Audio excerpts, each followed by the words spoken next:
you know, but the reason why they can get away with that is, in my opinion, is because they have access to resources.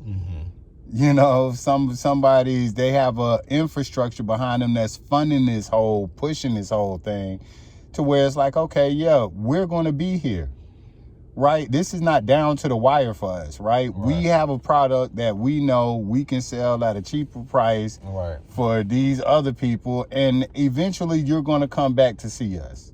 So, and I was going to say that I think it might be the consistency of how good the food is and the affordability. So you might get mad at them at that particular time, or you might get mad at that one particular employee, you know, but you'll kind of circumvent that and go around them like, yeah, or have somebody, you go in there and get it, because the food, they're strategically placed in good areas where the average person to get tired of eating hamburgers or fries. So in your mind, you automatically think the Chinese food is almost close to home cooked food. Right.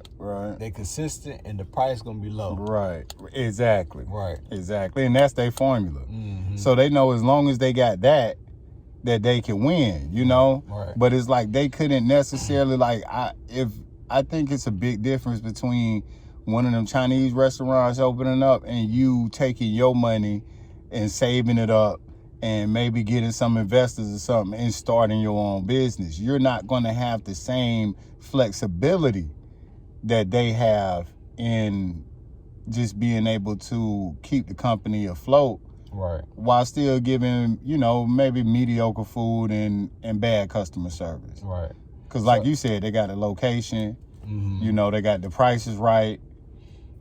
Yeah, and now that I'm thinking about it, Chinese people, they don't have like, the average Chinese restaurant, they're not going to have like marble floors, like a grass wall, chandeliers, and artwork. Their budget is going to be kind of smaller. It's like they're not really impressing nobody, you know what I'm saying? But like in a black establishment, I feel like we as black people, we feel like we need to see opulence or some kind of something to, is that something that we just only do with ourselves, or is it that we kind of, with the Instagram, social media life, that now we're kind of like looking around and we like want to feel like we're doing some upper epsilon stuff?